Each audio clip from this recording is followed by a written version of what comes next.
fisiknya baik ataupun tidak dari seseorang atlet tersebut.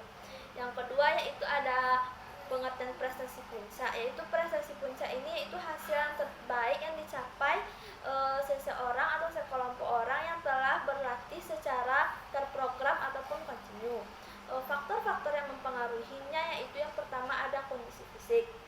Kondisi fisik yaitu kapasitas seseorang ya untuk melakukan kerja fisiknya secara bertingkat.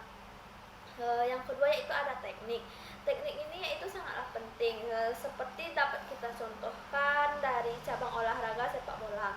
Sebelum kita melakukan lebih jauh, kita harus terlebih dahulu mengetahui bagaimana teknik dari permainan sepak bola tersebut. Yaitu yang ketiga ada mental. Mental ini sangatlah penting untuk seorang atlet, yaitu karena pada saat ingin bertanding yaitu mereka harus memiliki mental yang kuat atau mental yang kuat yang bagus, yaitu dapat kita contohkan seperti saat ia ingin bertanding. Pada saat ingin bertanding, maka pada saat pertandingan tersebut ada sejumlah penonton, yaitu apabila mental seorang atlet tersebut baik, maka mentalnya tidak akan mudah ngedrop pada saat melihat penonton yang banyak, melihat mereka bertanding. Apabila mental dari seorang atlet tersebut lemah, maka pada saat ia melakukan pertandingan dan penontonnya pun lebih banyak, maka mentalnya itu tersebut lebih mudah ngedrop ataupun lemah.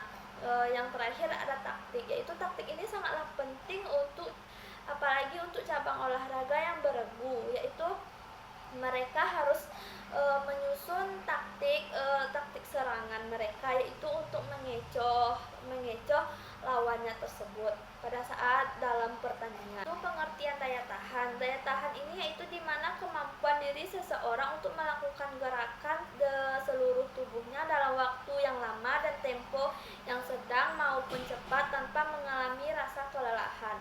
Ada juga bentuk-bentuk latihannya, yaitu ada endurance muskular, yaitu contohnya seperti latihan fartlek, yaitu latihan kombinasi lari pelan ataupun lari cepat.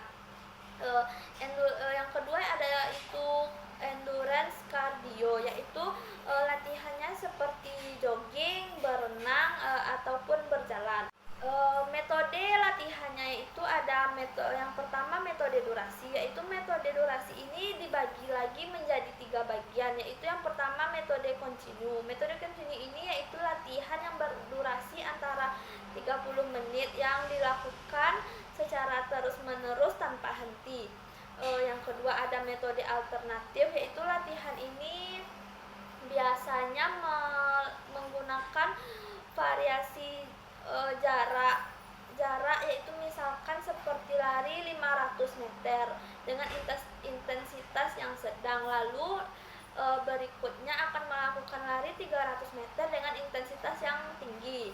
Yang ketiga yaitu ada metode fartlek, yaitu bentuk latihan ini yaitu seperti speed play atau bermain dengan kecepatan, misalnya lari 100 meter itu dilanjutkan dengan lari 60 meter, dan yang terakhir yaitu dengan lari 50 meter sesuai dengan jarak ataupun waktu yang telah ditentukan. Yang kedua yaitu ada metode interval, yaitu sebelum kita melakukan metode interval ini kita harus terlebih dahulu mengetahui waktu maksimal kita dalam menempuh jarak tersebut, yaitu contohnya seorang atlet yang memiliki waktu maksimalnya misalnya lari 100 meter, yaitu dengan waktu 12 detik misalnya. Itu mereka harus mengetahui bagaimana larinya waktu maksimal mereka sebelum mereka akan melakukan metode interval tersebut. Metode interval tersebut itu dibagi lagi menjadi 2, yaitu ada metode extensive interval, yaitu volume latihan ini besar dan intensitas latihannya rendah. Yang kedua yaitu ada intensive interval, yaitu latihan ini berkisar 80 sampai 130% dari hasil yang maksimal. Yang ketiga yaitu ada metode repetisi. Metode ini yaitu bisa dikatakan adalah pengembangan dari metode interval training, yaitu di mana latihan dilakukan berdasarkan pengulangan dan jeda istirahat yang telah ditentukan sejak awal sebelum melakukan latihan tersebut. Yang keempat yaitu ada metode kompetisi dan kontrol. Manfaat metode ini yaitu untuk meningkatkan VO2 max mereka dan menurunkan denyut nadi pada saat istirahat. Yang keempat yaitu pengertian kekuatan. Kekuatan ini yaitu kemampuan yang sangat erat hubungannya dengan adanya proses kontraksi otot. Bentuk-bentuk latihannya yaitu ada push up, sit up, pull up, dan plank. Metode latihannya yaitu kalau push up itu manfaatnya untuk kekuatan otot lengan. Yang kalau sit up yaitu manfaatnya untuk otot perut. Kalau pull up manfaatnya yaitu untuk otot seperti otot lengan juga. Dan yang terakhir yaitu ada plank. Plank ini yaitu manfaatnya untuk otot punggung, otot perut ataupun untuk otot bahu. Soal yang kelima yaitu ada kecepatan. Kecepatan yaitu suatu komponen kondisi fisik yang dibutuhkan untuk melakukan gerakan secara berturut-turut atau memindahkan tubuh dari posisi tertentu ke posisi yang lain dengan jarak yang tertentu dan dalam waktu yang sesingkat-singkatnya. Dan juga ada metodenya, yaitu yang pertama ada metode kecepatan maksimal, yaitu dilakukan dengan rentang waktu yang sesingkat-singkatnya secara berulang dengan kecepatan maksimal dan kapasitas VO2 max. Yang kedua yaitu ada metode daya tahan, yaitu ini latihan setengah sistem, yaitu dengan menyelesaikan latihan dari pos 1 terlebih dahulu baru kemudian berpindah ke pos yang lain. Yang ketiga yaitu ada metode tidak langsung, yaitu contohnya metode ini yaitu seperti drill teknik, kombinasi dan keseluruhan dari teknik-teknik tersebut.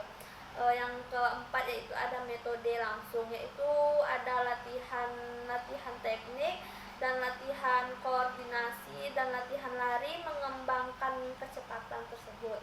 Ada jenis kecepatannya, yaitu yang pertama kecepatan maksimal, yaitu kemampuan seseorang tersebut untuk melakukan berlari menempuh jarak dengan waktu yang secepat-cepatnya dengan intensitas yang tinggi. Yang kedua yaitu ada kecepatan aksi, yaitu kecepatan ini yaitu seperti kemampuan tubuh untuk bergerak maju ataupun mundur dengan anggota tubuh dengan waktu yang semaksimal mungkin. Yang ketiga ada kecepatan reaksi, yaitu kecepatan reaksi ini ada rangsangan akuistik, yaitu rangsangan yang diterima oleh indera pendengaran.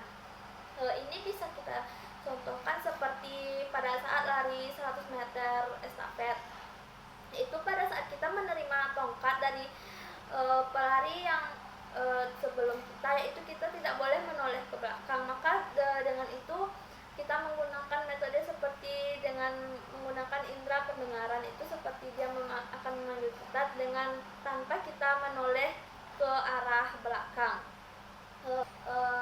Ada juga rangsangan optik, yaitu rangsangan yang diterima oleh indera penglihatan kita sendiri, yaitu ada rangsangan taktil. Rangsangan taktil ini yaitu rangsangan yang diterima dengan indera peraba ataupun dengan menyentuh kita. Baiklah, itu saja penjelasan dari soal saya menjawab ujian tengah semester mata kuliah aplikasi ilmu melati tersebut.